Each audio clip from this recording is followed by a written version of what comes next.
광야에서 지킨 유월절. 민수기 9장 1절에서 14절 말씀입니다.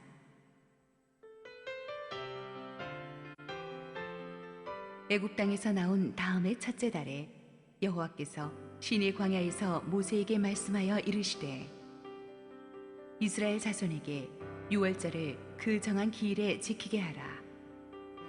그 정한 기일 곧 이달 14째 날 해질 때에 너희는 그것을 지키되 그 모든 율례와 그 모든 규례대로 지킬지니라.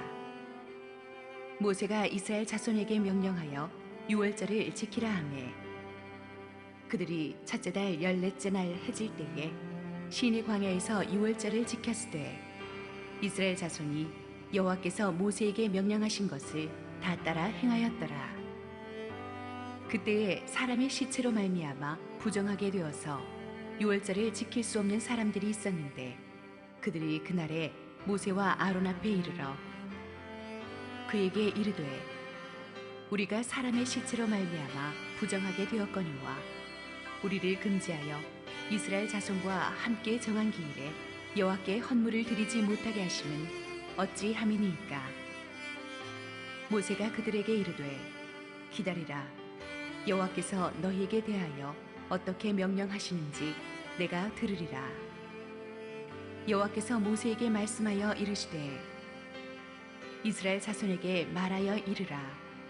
너희나 너희 후손 중에 시체로 말미암아 부정하게 되든지 먼 여행 중에 있다 할지라도 다 여호와 앞에 마땅히 유월절을 지키되 둘째 달 14째 날 해질 때에 그것을 지켜서 어린 양의 무교병과 쓴 나물을 아울러 먹을 것이요 아침까지 그것을 조금도 남겨두지 말며 그 뼈를 하나도 꺾지 말아서 유월절 모든 율례대로 지킬 것이니라.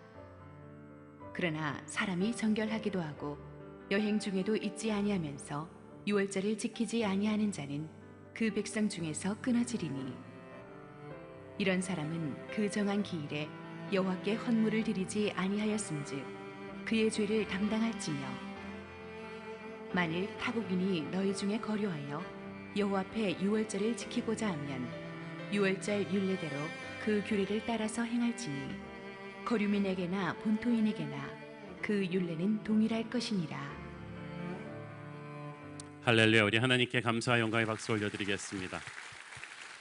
축복된 주일 오늘 예배에 나오신 여러분 모두에게 하나님의 영광이 빛나기를 바랍니다. 우리 함께 기도하시고 하나님 말씀 보겠습니다. 사랑하는 아버지, 은혜 감사합니다. 세상에서 지치고 상한 심령들이 은혜를 갈망해서 여기에 나왔습니다. 주여 은혜를 주시옵소서. 부족한 죄인은 감추시고 오직 하나님의 은혜와 영광만 가득하게 하옵소서. 예수님 이름으로 기도했습니다. 아멘. 모든 사람에게는 나름대로 인생의 우선순위가 있습니다. 우선순위란 건 참 무서운 것 같습니다. 아무리 바쁘고 힘들어도 자기 우선순위에 딱 걸리면 어떤 일이 있어도 빠르게 합니다. 돈이 우선순위인 사람들은 돈 되는 일이라 그러면 눈이 반짝반짝합니다. 자식이 우선순위인 사람은 어디 학원이 좋다더라, 우리 자식에게 몸에 좋은 음식이 뭐더라, 이런 말만 들으면 또 그냥 아주 기민하게 움직입니다. 젊은이들이 사랑하는 사람이 생기면 굉장히 부지런해집니다. 아침에 엄마가 그렇게 깨어나도 안 일어나던 사람이 그냥 발딱발딱 일어나고 갑자기 외모에 신경 쓰기 시작하고 학교 강의 시간에는 졸아도 데이트 시간에는 절대 졸지 않는 불꽃 같은 집중력을 발휘하게 되는 것은 우선순위가 생겼기 때문입니다. 하나님의 사람에게 있어서 최고의 우선순위는 예배하는 것입니다. 하나님과 만나는 시간입니다. 물론 우리가 항상 하나님과 함께 있지만 온 마음과 정성을 집중해서 하나님을 바라보는 시간, 세상과 나는 간 곳이 없고 오직 구속한 주만 보이는 그런 깊은 예배의 시간, 그 집중력 있는 예배가 하나님을 기쁘시게 하고 우리를 살릴 것입니다. 참으로 예수님을 구주로 모시는 크리스찬이라면 세상 그 무엇보다도 예배에 최고의 우선순위를 둘 것입니다. 그 시간을 귀하게 생각하고 참된 예배를 위해서는 어떤 대가도 지불할 것입니다. 살아있는 예배만이 모든 능력과 위로와 축복과 기적의 첩경임을 우리는 체험으로 알기 때문입니다. 신령과 진정으로 하나님을 예배하는 것, 그것보다 세상에 중요한 것은 없으며 하나님이 하나님의 자녀들에게 가장 원하시는 것입니다. 하나님께서는 세상에서 우리가 아무리 바빠도 예배를 적당히 해치워 버리는 것을 원치 않으십니다. 오늘의 본문에서 고고하게 흐르고 있는 테마는 바로 예배의 최우선 순위입니다. 6월절 예배에 대해서 우리 함께 읽도록 하겠습니다. 1절부터 3절까지. 애굽 땅에서 나온 다음 해 첫째 달에 여호와께서 시내 광야에서 모세에게 말씀하여 이르시되 이스라엘 자손에게 6월절을 그 정한 기일에 지키게 하라. 그 정한 기일 곧 이달 14째 날 해질 때에 너희는 그것을 지키되 그 모든 율례와 그 모든 규례대로 지킬지니라. 자, 이것이 출애굽 2년째 1월 14일 때 한 일입니다. 그러니까 성막 공사가 완공된 직후에 6월절 예배를 하나님께서 명령하셨다는 이야기죠. 그러니까 1장 2장에 언급된 인구조사보다 훨씬 먼저 이루어진 사건입니다. 이제 시내산을 떠나서 광야 속으로 본격적인 행군을 시작하기 전에 이 6월절 예배를 하나님이 주셨다는 사실이 중요합니다. 6월절은 이스라엘이 이집트의 포로 생활에서 해방된 사건을 기념하는 절기입니다. 문설주에 바른 어린 양의 피가 심판의 천사로부터 이스라엘 백성들을 살려냈고 애굽 노예 생활에서 탈출할 수 있도록 해 주었습니다. 그러므로 6월절을 지킨다는 것은 이스라엘이 하나님의 백성으로서의 정체성을 확인하는 것입니다. 6월절 사건은 단 한 번 일어났던 역사적인 사건이지만 그 사건이 가지는 파급 효과는 큽니다. 그것을 기억하고 또 기억해야만 했습니다. 광야 행군에 들어가기 직전에 하나님께서 이스라엘 사람들의 뇌리에 각인시킨 것은 바로 이 예배를 삶의 우선순위로 두라는 것이었습니다. 어린 양의 피가 흘려진 이 6월절 예배의 정신이야말로 예수님의 십자가 보혈의 은혜를 아는 것입니다. 그러므로 6월절 예배를 지킨다는 것은 예수님의 보혈의 은혜가 있는 예배 안으로 들어온다는 거예요. 거기에 인생의 최우선 순위를 두겠다는 것입니다. 내 인생의 중심축을 십자가 예수님의 은혜로 삼겠다는 결단입니다.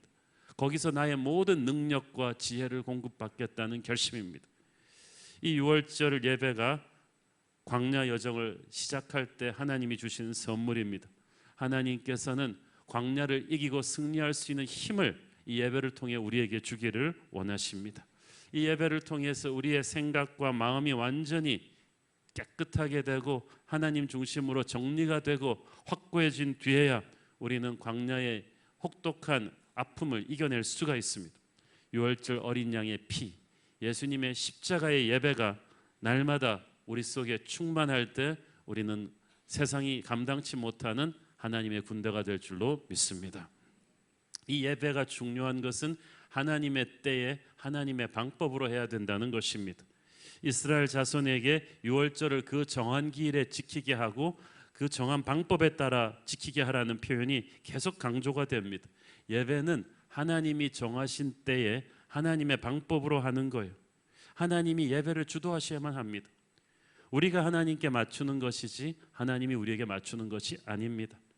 저는 미국 교회가 언제부터인가 예배 시간을 월십 타임이라고 안 부르고 서비스 타임이라고 부르기 시작했을 때 깜짝 놀랐습니다. 이 서비스라는 것은 원래 고객 만족할 때 쓰는 마케팅 용어거든요. 그거를 왜 예배 시간으로 쓸까? 그 말은 성도를 만족시켜야 되는 고객으로 보는 거예요. 예배의 초점이 성도들한테 가 있어요.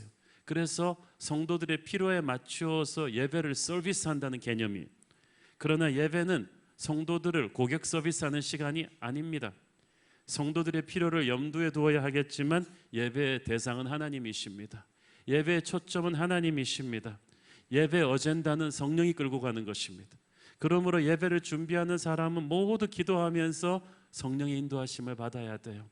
이 예배의 포커스를 하나님을 기쁘시게 하는 데 맞추고 있어야만 합니다. 저는 30대 설교자일 때는 설교 끝나고 나면 항상 성도들의 반응이 궁금했어요. 은혜를 받았을까? 악수하면서 손에 힘이 없다거나 표정이 안 좋으면은 이 사람이 오늘 예배 은혜를 못 받았구나. 왜 그랬을까? 그 생각을 굉장히 많이 했어요. 그러나 이제 가만히 영적으로 조금 철이 들고 생각해 보니까 이 설교를 주님이 인정하셔야 돼요. 주님이 기뻐하셔야 돼요. 인기 있는 설교자보다 더 중요한 것은 성령의 기름 부심이 가득한 설교자가 되는 것이거든요. 성가대도 마찬가지죠. 성가대도 궁금합니다. 찬양을 하고 나서 얼마나 잘했는가, 한옥 목사님이 다른 성가대에 비교해서 얼마나 과격한 언사로 우리를 칭찬했는가, 이런 것을 생각하실 텐데 거기서 이제 조금 더 올라가시길 바랍니다. 이 찬양은 여러분이 하나님께 드리는 거죠. 헌금할 때도 기도할 때도 모든 것은 마찬가지예요. 우리는 하나님을 의식하고 해야 돼요. 성령께서 이 예배를 끌고 가시거든요. 유월절 예배를 하나님이 정하신 때에 드려라. 우리가 하나님께 맞추는 거지 하나님이 우리한테 맞추는 것이 아닙니다. 이 유월절 예배를 3절에 보니까 해질 때 드리라고 했어요. 하필이면 왜 해질 때 드립니까? 이때부터 시작해서 유대인들의 안식일이 항상 해질 때부터 시작이 돼요. 왜냐하면 출애굽의 밤이 그때였거든요. 해가 지고 나서 그 유월절 만찬을 했고 죽음의 천사가 지나가면서 애굽의 장자들을 죽였을 때 어린 양의 피로 그들이 살아났던 그 모든 일이, 그래서 허겁지겁 애굽을 탈출하던 그 모든 일이 해지고 나서 이루어졌어요. 하나님께서는 이 놀라운 영적인 의미를 이때에 담궈두신 거예요. 그래서 예배 때에도 하나님의 메시지가 있어요. 그 유월절 그 저녁은 십자가 은혜의 때요, 죽음에서 내가 살아난 때며 죽음의 땅에서 탈출한 때인 거예요. 이 예배에는 그 모든 메시지가 다 녹아 있는 것입니다. 자, 5절 읽습니다. 그들이 첫째 달 14째 날 해질 때에 시내 광야에서 유월절을 지켰으되 이스라엘 자손이 여호와께서 모세에게 명령하신 것을 다 따라 행하였더라. 자, 여호와께서 모세를 통해 명령하신 것이 무엇입니까? 일단 그거는 어린 양을 잡아야 돼요. 대개 20여 명의 성인 남자당 양 한 마리를 잡았으니까 60만 남자 수로 가정할 때 한 3만 마리에 달하는 양을 잡았다는 이야기가 됩니다. 이게 모든 것이 잘 갖추어진 마을도 아니고 이 광야예요. 아주 그냥 험난한 광야에서 캠프 치면서 이동하던 이스라엘 백성들이 3만 마리의 양을 잡으며 예배드리는 거 보통 힘들고 귀찮은 일이 아닙니다. 그러나 하나님은 그 열악한 환경 속에서도 그걸 하라고 하셨어요. 아무리 광야라도 유월절 십자가의 예배를 드리라고 하셨어요. 여러분, 환경이 힘들수록 우리는 하나님의 법대로 예배를 해야 돼요. 그 이유가 있어요. 우리는 이렇게 시원한 에어컨이 나오는 편한 환경에서 예배 드리면서도 현대의 성도들은 불만이 많아요.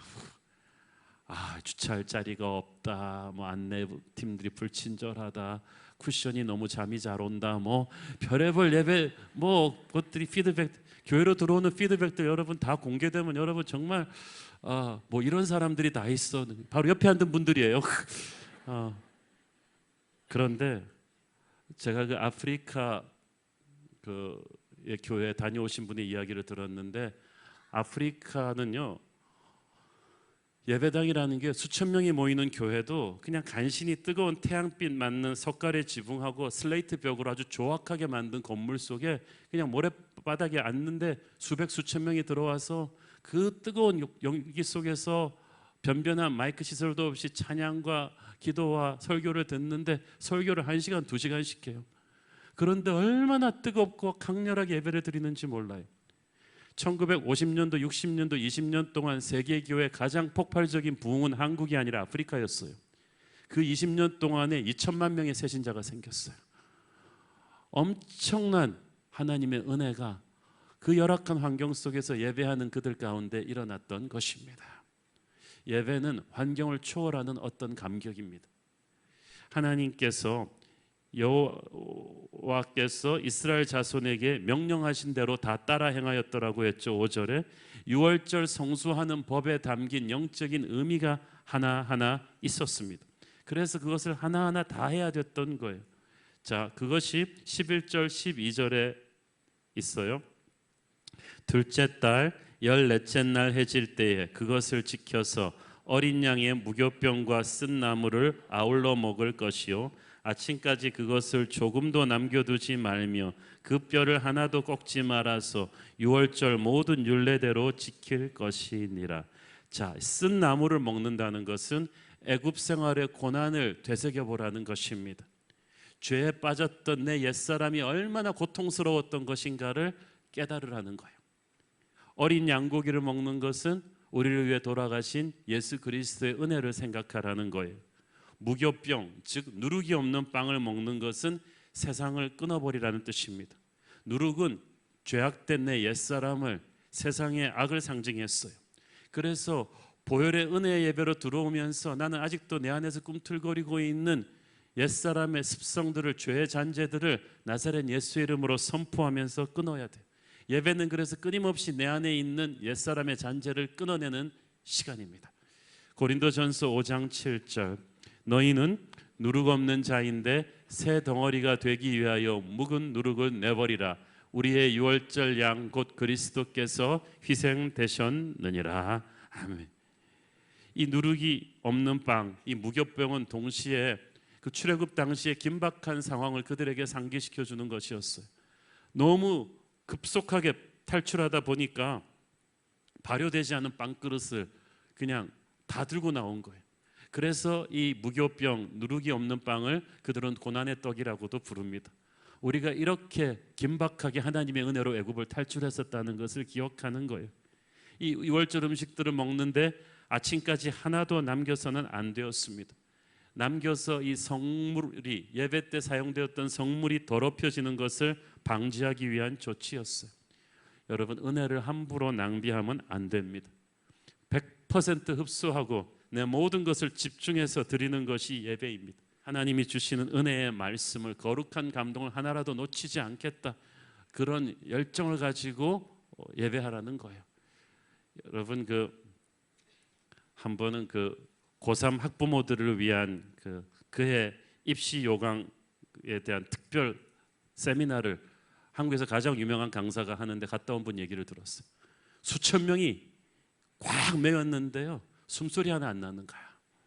뭐 장례 정돈할 필요가 없어요. 그냥 강사가 조목조목 얘기하는데 강렬한 이 눈빛을 가지고 녹음하면서 받아 적으면서 성스럽더래요. 그 분위기가 그 2시간 동안 조는 사람 아무도 없어요. 왜?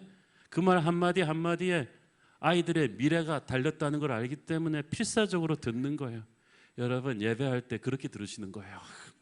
은혜를 하나라도 놓치면 이것이 내 인생과 직결이 되는데, 하나님이 오늘 나를 살리고 내 가문을 살릴 어떤 영적인 역사가 오늘 예배에서 일어날 수 있는데 이것을 나 놓치면 안 되겠다, 그런 집중력으로 하나도 남기지 말라는 거죠. 은혜를 하나도 남기지 말고 흡수하라는 뜻입니다. 뼈를 하나도 꺾지 말라는 것은, 뼈는 우리를 위해 돌아가신 예수 그리스도의 몸을 상징합니다. 교회 공동체를 상징해요. 하나라도 꺾여서는 안 돼요. 분열과 분쟁이 있어서는 안 돼요. 그래서 그 뼈를 그대로 꺾지 말고 킵합니다. 모든 규례를 따라서. 이렇게 하나님이 주신 법들이 아무것도 아닌 것 같아도 다 영적인 의미가 있기 때문에 이 예배에서 하나님이 이렇게 하라 저렇게 하라 한 것에는 우리한테 주는 메시지가 있다는 뜻입니다. 여러분이 예배에서 어느 날은 말씀을 듣고 찬양을 드릴 때 가끔씩 자기 상황이랑 좀 별로 상관이 없는 것 같은 느낌이 드는 것도 있을 거예요. 그러나 그냥 들으세요. 왜냐하면 여러분에게 무엇이 진짜 필요할지 몰라요. 그런데 지금은 필요 없을 것 같았는데 어느 날 여러분 인생의 어떤 순간에 툭 갔는데 옛날에 예배 때 들었던 말씀이 생각이 날 것입니다. 그 찬양이 생각이 날 거예요. 그 어떤 영적인 경험이 생각이 나면서, 아, 하나님께서 이걸 위해서 내게 말씀하셨구나. 등산 갈 때 전문가가 사전에 막 브리핑을 하잖아요. 이 장비 챙기시고 저 장비 챙기시고. 그럼 막 귀찮습니다. 빨리 산에 가고 싶은데 귀찮게 이런 거는 왜 일일이 잔소리하나? 산에 가서 조난당합니다. 그러면 그때 전문가의 그때 말이 피가 되고 살이 됐다는 걸 알게 돼요. 나침반 챙겨오기 잘했네. 응급식량 챙겨오기 잘했네. 그 가이드 말대로 이렇게 비상조치하는 거 이럴 때 쓰는 거였구나. 나는 그때는 몰랐지만 언젠가 필요하기 때문에 준 지침이듯이 예배해 주시는 하나님의 은혜의 법칙들은 지금은 여러분이 귀중한 걸 모르지만 반드시 어느 순간에 여러분의 인생을 위기에서 건져줄 거예요. 살려줄 것입니다. 자, 그런데 이 은혜로운 유월절 예배를 지키지 못한 사람들이 있었습니다. 6절, 그때에 사람의 시체로 말미암아 부정하게 되어서 유월절을 지킬 수 없는 사람들이 있었는데 그들이 그날에 모세와 아론 앞에 이르러 자, 죽음을 죄의 치명적인 결과로 간주했던 이스라엘에서는 시체를 만지고 남은 죄에 오염되었다고 해서 7일 동안은 유월절 예배에 참석할 수가 없었습니다. 여기서 주는 메시지는 무엇입니까? 예배에서 반드시 해결해야 될 게 죄예요. 여러분이 비행기 탈 때 총 들고 탈 수 없어요. 금속 탐지기에 다 걸려요. 여러분을 거절하는 게 아니라 여러분의 총을 거절하는 거예요. 그래서 총을 놓고 타는 거예요. 마찬가지로 하나님이 여러분을 거부하는 게 아니라 여러분이 쌓고 들어오는 죄를 하나님이 거부하시는 거예요. 그래서 예배 임재에 나가기 전에 반드시 죄를 놓고 들어가야 돼요. 회개가 있어야 돼요. 신약의 유월절 예배는 성만찬인데 고린도전서에 보면 진정한 회개 없이 함부로 덜렁덜렁 성만찬 예배에 참여하다가 하나님의 진노를 사서 죽임당하거나 병들어 누운 사람들이 많았다고 했어요. 초대교회는 그런 게 있었어요. 하나님의 임재 앞으로 나오기 전에 자기 안에 있는 그 죄를 철저히 회개하고 들어와야 된다는 그 정신이 있었던 거예요. 그런데 오늘날 우리는 회개는 없이 축복만 원해요. 더럽혀진 그릇에 하나님의 깨끗한 성령을 부어달라고 하니까 이게 되겠습니까? 우리의 예배에는 회개가 있어야 돼요.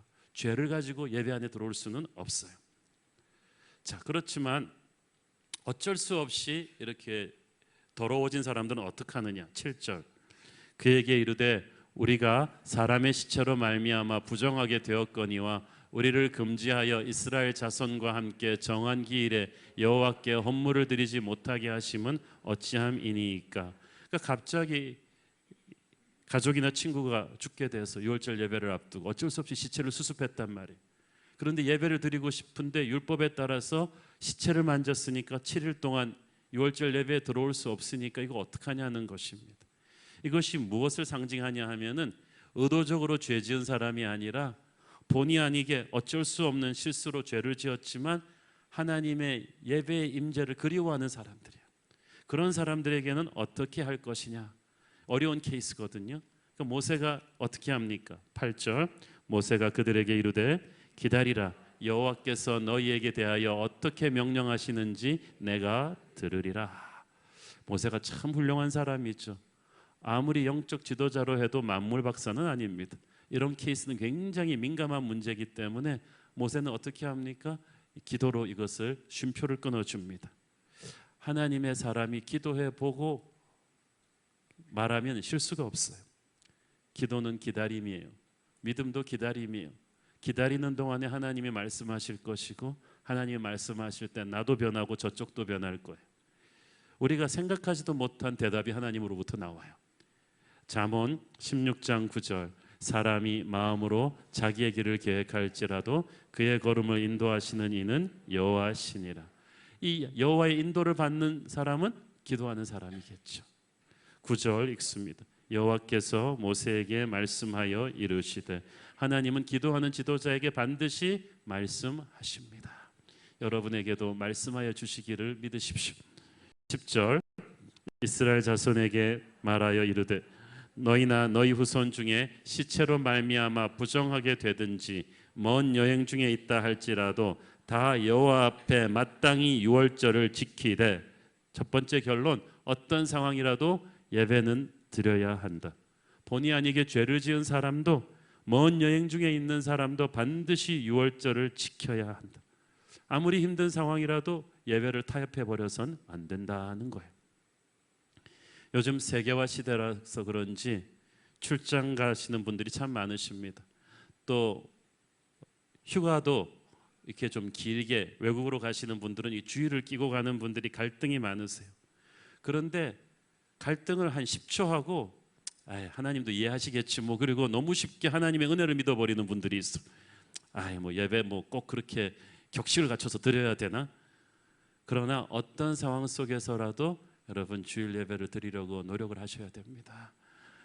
여러분 무슬람들이 잘못된 신앙을 갖고 있지만 전 세계 어디를 가든지 하루에 5번 시간 맞춰 기도하잖아요. 저는 세계 각지의 공항에서 숱해봤어요. 비행기 안에서도 봤어요. 매트 딱 펼쳐놓더니 기도하더라고요. 놀라운 누가 보든지 상관도 하지 않아요. 그런데 그래서 우리가 과연 저 이슬람들을 당해낼 수 있을까?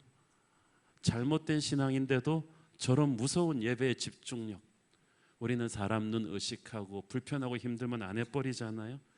여러분, 뜻이 있는 곳에 길이 있다고 휴가를 가고 여행을 가고 출장을 가도 여러분이 어떻게든 방법을 찾을 수 있습니다. 지역 교회를 찾든지 한국 이쪽 라이브 스트리밍 나가는 예배 한국 시간에 맞춰서 거기서 인터넷을 틀고 예배를 드리든지, 아니면 지금부터 예배 준비를, 주일 예배 준비를 해가서 가장이 휴가를 가서도 예배 인도를 하든지, 어떻게 해서든지 간에 예배를 드리겠다는 여러분의 마음이 있다면 하나님이 그것을 기뻐하실 거예요.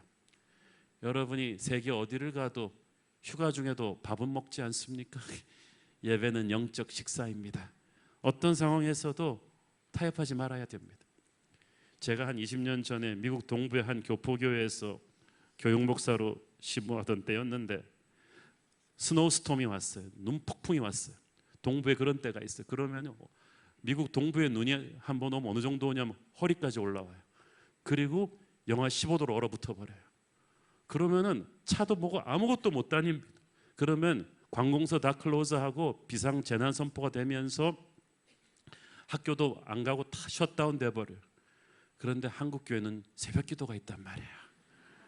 근데 그 당시에 뭐 이렇게 스마트폰도 있는 것도 아니고, 그러면 그래서 담임 목사님이랑 저는 설마 이런 날 교인들이 안 오겠지, 그러면 우리 아무도 안 오니까 쉬어야지, 그러는 마음으로, 믿음 없는 마음으로 혹시나 싶어서 교회를 딱 가봤더니 몇몇 성도들이 걸어서 오시는 거예요. 눈폭풍을 뚫고. 와, 우리는 목사들의 믿음 없음을 회개하면서 이렇게 눈을 뒤집어 쓰고 새벽 기도 예배를 드리러 오시는 그분들을 보면서 참 감동했습니다. 또 한 번은 제가 암 환자 병동에 신방을 갔다가 병원 직원들로 조직된 성가대 찬양에 맞춰서 주중 예배였던 것 같아요. 수요 예배였는데 암 환자들과 가족들이 함께 예배드리는 모습을 보면서 깊은 감동을 받은 적이 있습니다. 그때 우리 아버님도 암 수술하시던 때라 저도 마음이 가난해져 있었는데, 병원에서 그 예배드리는데 뒤에서 앉아 있는데 내가 항상 예배 인도하던 목사로서 내가 인생이 힘들 때 그 예배를 드리니까 너무 은혜가 되는 거 있죠. 예배는 상황이 상관이 없고 여러분 인생이 어려울수록 드려야 돼요. 북한의 지하교회 성도들은 99% 예배드리러 모였다가 체포당합니다. 그리고 순교합니다. 그들이 예배드리러 모이지만 않았으면 발각될 이유가 없는데 그 위험을 알면서도 예배드리러 온 거예요. 목숨을 그 예배 한 번에 걸어버린 거죠. 그래서 그들에게 예배란 귀한 것입니다. 어려운 상황이기 때문에 은혜가 가득한 거예요.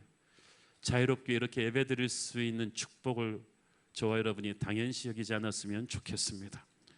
자, 본의 아니게 시체로 말미암아 부정하게 된 사람, 뭘 상징한다 그랬죠? 본의 아니게 죄를 지은 사람, 또는 먼 여행 중에 있는 사람, 이런 사람은 어떻게 한다고요? 11절에 둘째 달 14째 날 해질 때 그것을 지켜라. 그것은 한 달이 지나서 바로 유월절 예배를 드릴 수 있게 해주라는 거예요. 하나님께서는 원칙을 깨지 않으면서 어쩔 수 없이 은혜 자리로 못 갔던 사람들을 위해서 예배할 수 있는 길을 열어주셨습니다. 그렇게라도 예배를, 유월절 예배를 드려야 된다는 거예요. 이 귀한 유월절 예배를 함부로 쉽게 타협해버리는 이들에게는 하나님은 무서운 경고를 주십니다. 13절, 그러나 사람이 정결하기도 하고 여행 중에도 있지 아니하면서 유월절을 지키지 아니하는 자는 그 백성 중에서 끊어지리니 이런 사람은 그 정한 기일에 여호와께 헌물을 드리지 아니하였은즉 그의 죄를 담당할지며. 자, 여러분, 사람 죽이고 도둑질하고 그런 것만이 죄가 아니에요. 충분히 예배 드릴 수 있는 환경에 있으면서 예배를 타협해 버리는 자를 하나님의 공동체에서 하나님이 끊어버리시겠다는 거예요. 여러분, 교족부에 등록되어 있다고 교인이 아니라 예배를 예배되게 하는 사람이 교인이에요. 예배를 귀하게 여기는 사람이 교인이에요. 그렇지 않은 사람은 교족부 등록자지 교인이 아니라는 거예요. 이 말씀은 이스라엘 백성들이 자신들의 편함이나 이익을 위해서 유월절 예배를 지킬 수 있는데도 고의로 안 지키는 것, 쉽게 타협해 버리는 것에 대한 경고입니다. 그렇게 예배를 쉽게 타협해 버리면 영혼이 메말라서 죽게 돼요. 영이 메마르면 여러분의 육도 메마르게 될 거예요. 사람이 가장 피곤하고 기운 없을 때가 밥 먹어야 될 때입니다. 여러분이 가장 바쁘고 힘들고 지치고 피곤할 때가 여러분이 예배 드려야 될 때입니다. 오늘 저와 여러분의 개인의 예배, 가정의 예배, 교회 예배가 다시금 새롭게 회복되기를 축원합니다. 우리의 예배 속에 뜨거운 성령의 불이 임하고 하나님의 임재가 느껴지고 첫사랑의 감격이 다시 끌어오르기를 축원하는 것입니다. 이 유월절 예배의 축복은 이스라엘만을 위한 것이 아니라 궁극적으로는 모든 열방과 민족을 위한 것이었습니다. 14절 읽습니다. 만일 타국인이 너희 중에 거류하여 여호와 앞에 유월절을 지키고자 하면 유월절 율례대로 그 규례를 따라서 행할지니 거류민에게나 본토인에게나 그 율례는 동일할 것이니라. 하나님은 열방을 가슴에 품고 계셨어요. 이스라엘을 통한 유월절 예배의 감격을 모든 열방에게 퍼뜨리기를 원하셨습니다. 이사야서 45장 22절 구약 성경이지만 벌써 거기서 선포해 놓으셨습니다. 땅의 모든 끝이여 내게로 돌이켜 구원을 받으라. 나는 하나님이라 다른 이가 없느니라. 하나님의 마음은 항상 땅끝을 품고 계셨어요. 하나님께서는 신분적인 환경을 뛰어넘어 모든 사람이 유월절 예배를 드리기를 원하셨어요. 여러분, 예배를 타협해도 될 만큼 높은 사람, 바쁜 사람 아무도 없습니다. 하나님의 대사 김하중 장로님 그 간증집에 보면 청와대 의전비서관 시절에 주일날 와서 예배드리러 들어갔는데 청와대에서 콜이 왔어요. 대통령이 찾으신다고. 근데 정말 예배드리러 들어가야 되는데 곤란하더래요. 그런데 비서실장과 같이 들어오라더래요. 근데 비서실장도 장로님이라서 다른 데 교회 가서 예배드리고 계셨어요. 긴급 전화를 연결해서 대통령이 메시지를 전했더니 이 장로님이 너무 훌륭하더래요. 내가 지금 예배 들어가는데 이 예배를 안 들어가고 가야 될 정도로 중요한 일이라고 대통령에게 물어봐라. 그렇게 대통령께서 판단하신다면 내가 청와대 먼저 들어가겠다. 그랬더니 대통령이 전화가 왔어요. 괜찮다고. 예배 다 드리고 오라고. 비서관도 비서실장도 다 예배 드리고 오라고. 그래서 이제 이 김하중 장로님이 의전 비서관이었는데 비서실장과 함께 예배 다 드리고 그 다음날 들어갔더니 대통령이 참 훌륭하시더래요. 내가 큰 결례를 했다. 나와는 비교도 할 수 없는 크고 높으신 분을 만나러 들어가는 여러분을 내가 급하다고 그 시간에 전화를 해서 방해를 해서 정말 미안하다. 다시는 주일날 여러분을 호출하지 않겠다. 그래서 저는 그 대통령을 다시 보게 됐습니다. 여러분, 그렇습니다. 세상 그 누구도 하나님과 우리의 예배를 방해할 수 있는 사람은 아무도 없습니다. 그 어떤 바쁜 일도 여러분이 예배 시간을 깰 만큼 바쁜 일은 없습니다. 아니, 없어야 합니다. 그 시간이 중요하기 때문이죠. 중요한 거는 여러분의 마음이에요. 14절에 보면 타국인이 지키고 싶어 하면 유대인들이 아닌데도 이방인들인데도 예배를 드리고자 하는 열망이 가득하다면 반드시 유월절 예배로 들어오게 하라는 거예요. 이 신약 성경에 보면 하나님께서 이 이방인들의 예배를 향한 목마름을 얼마나 칭찬하셨는지 몰라요. 이런 놀라운 믿음이라고 예수님이 칭찬한 사람들은 다 이방인 예배자들이었어요. 그 중에서도 그 이디오피아 내시, 이디오피아 국고를 총괄하고 있는, 요즘으로 말하면 재정기획부 장관 같은 사람이 예루살렘에 왔다가 돌아가는 길에 항상 수레에서 읽고 있는 게 이사야서 말씀이었어요. 은혜에 대한 강렬한 목마름이 있었던 거. 이방인인데 그 사람에게 하나님께서 사마리아에서 수만 명을 목회하고 있는 빌립 집사를 긴급히 보내서 복음을 전하게 합니다. 그리고 그가 바로 이디오피아 국가 복음화의 시초가 되죠. 하나님은 지금도 예배의 최우선 순위를 두는 영적인 목마른 자들을 찾아서 축복하기를 원하십니다. 오늘 여러분이 바로 그분이시기를 바랍니다. 광야 행군을 시작하기 전에 이 광야 행군이 얼마나 터프하고 얼마나 챙길 게 많은지 뻔히 아시면서 하나님은 유월절 예배를 명하셨습니다. 이 유월절 예배의 지침을 너희들의 가슴 속에 깊이 각인시킨 다음에 광야로 들어가라. 다른 거는 필요가 없다고 하셨어요. 그냥 예배가 아니에요. 유월절 예배예요. 6월절의 예배는 그냥 예배와 뭐가 다릅니까? 어린 양의 피 흘림이 있는 예배예요. 예수님의 십자가가 있는 예배라는 거예요. 그 십자가 은혜로 이스라엘은 애굽에서 탈출할 수 있었고, 이제 출애굽 이후에도 광야 속에서 그 십자가 은혜의 예배를 가지고 약속의 땅까지 가기를 원하셨습니다. 6월절 예배에는 그들이 광야 행군을 견디고 승리할 수 있게 하는 어떤 우리가 이해할 수 없는 어떤 힘이 있었던 거예요. 죽음의 천사가 애굽의 모든 장자들을 죽일 때 그 무서운 밤에 어린 양의 피를 바른 집들만 무사했죠. 그러니까 그 어린 양의 피에 우리가 이해할 수가 없는 하나님의 마음을 끄는, 마귀를 두렵게 하는 어떤 이상한 힘이 있는 거예요. 그 어린 양의 피의 능력을 누리는 것이 바로 6월절 예배입니다. 이 6월절 예배는 광야에서 행군하면서 안 그래도 힘들고 지친 그들을 더 힘들게 하기 위해서 주신 게 부담이 아닙니다. 오히려 그들을 살리고 축복하는 은혜의 오아시스로 주신 거야. 6월절 예배는 예수의 은혜가 있다고 했어요. 보혈의 능력이 있다고 했어요. 그 6월절 예배를 통해서 그들은 광야의 고통을 이길 수 있는 신비한 하늘의 능력을 시시각각 다운로드 받게 되는 것입니다. 여러분, 다니엘이 국무총리로 그렇게 바쁘면서 하루에 3번 드렸던 예배가 희생과 시간 낭비였다고 생각하세요? 다니엘은 그 예배의 은혜의 축복을 알았던 거예요. 하루에 3번씩 하늘의 은혜가 다니엘에게 공급되고 있었어요. 그 사람을 누가 당합니까? 광야길을 가는 이스라엘 백성들에게 6월절 예배가 필요했듯이 오늘날 광야 같은 한국의 비즈니스 환경에서 직장 생활하는 여러분에게, 아이들 키우는 여러분에게 6월절 어린 양의 예배가 필요합니다. 절실하게 필요합니다. 최근에 사업 문제 때문에 감옥에 가신 우리 성도 한 분이 제가 한번 다녀오고 이렇게 편지를 하는데, 예배를 너무 드리고 싶은데 이 감옥에서 인터넷을 못 보고 영상을 못 보니까 너무 목사님 설교 못 들어서 슬프다. 그래서 방법을 찾다가 제가 아이디어가 떠올라서 제 설교 원고를 출력을 해가지고 소포로 보내줬어요. 그건 들어갈 수 있거든요. 그랬더니 이분이 편지가 왔어요. 그 설교 원고를 가지고 자기가 수감된 동료들을 같이 불러 모아놓고 감방 예배를 드리는 거예요. 처음에는 그 분들이 아주 전력이 화려한 분들이에요. 뭐 조폭, 부두목, 사기꾼 뭐 이런 사람들이 다 있는데 처음에는 그들이 무서웠는데, 그래서 예배 드리자 그러면 한 대 얻어맞을 것 같았는데 그 설교 원고의 권위를 갖고 그냥 다 불러 모아가지고 예배를 드리는데 몇 명이 바로 예수님을 믿고 변하는 기적이 일어났다는 거야.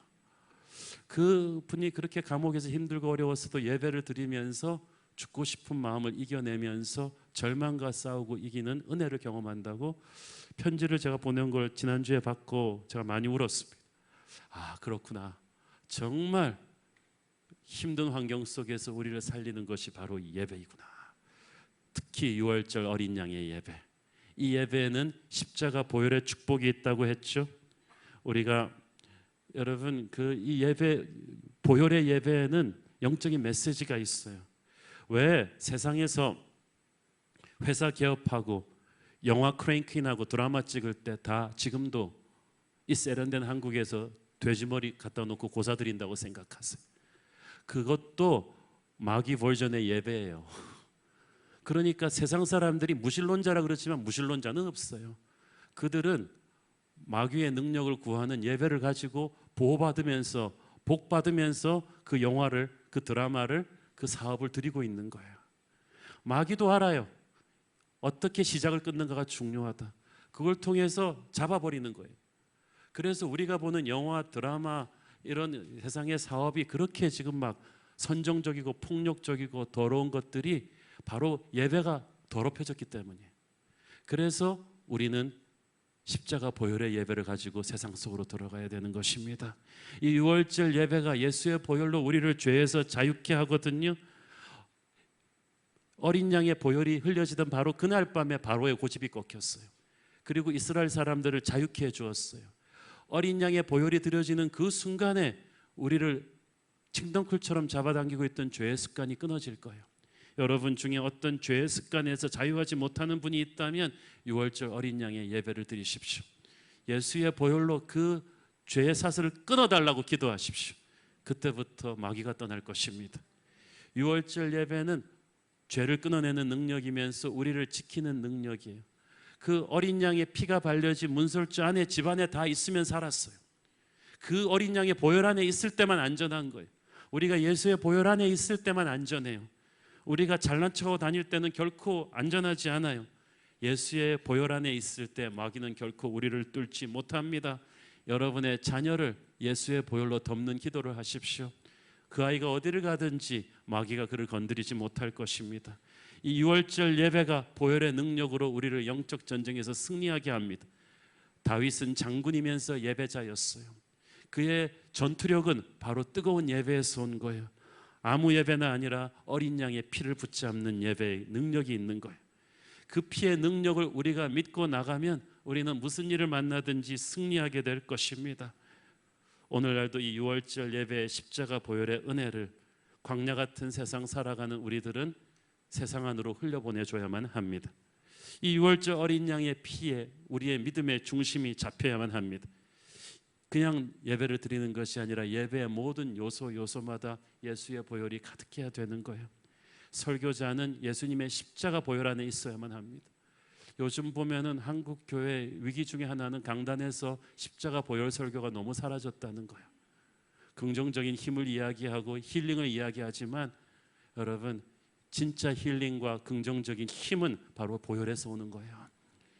설교자도 예수의 보혈로 설교해야 되고요, 기도하는 사람도 십자가의 은혜를 알고 있어야 되고요, 찬양하는 사람도 십자가의 은혜 안에 젖어 있어야만 합니다.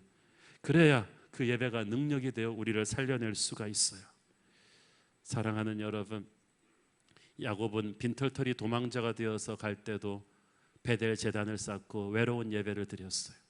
하나님이 그 예배를 시작으로 해서 그 인생을 역전시키셨어요. 엄청난 은혜와 축복을 주셨어요. 여러분, 지금 사업이 어려우십니까? 당장 월요일 날 출근해서 돌아오는 어음을 막을 걱정이 태산 같으십니까? 고소당해 계십니까? 유월절 예배를 회복하십시오.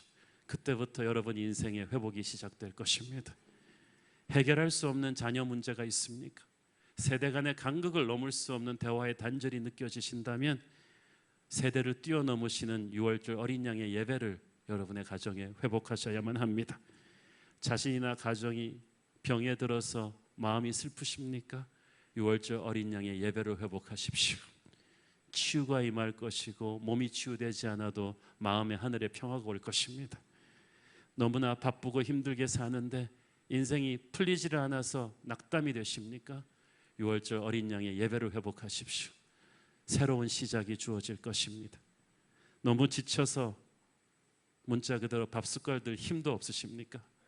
유월절 어린 양의 예배 속에서 여러분은 안식을 찾을 것입니다. 어떤 상황 속에서도 우리가 유월절 어린 양의 예배를 회복한다면, 십자가 보혈의 은혜를 의지하며 주님 앞으로 나온다면 주님은 우리를 다시 살리실 것입니다. 예배드리는 자에게 절망은 없는 줄로 믿습니다. 기도하겠습니다. 사랑하는 아버지, 은혜를 감사합니다. 광야에서 지킨 유월절, 그래서 축복이었습니다. 광야 같은 인생에서 바쁘고 힘든데 무슨 예배냐고 하지만 우리가 바쁘고 힘들고 지쳤기 때문에 오히려 십자가 보혈의 은혜가 예배를 통해서 와야 되는 줄 믿습니다. 이 예배가 우리를 살릴 줄 믿습니다. 예수님의 이름으로 기도했습니다. 아멘.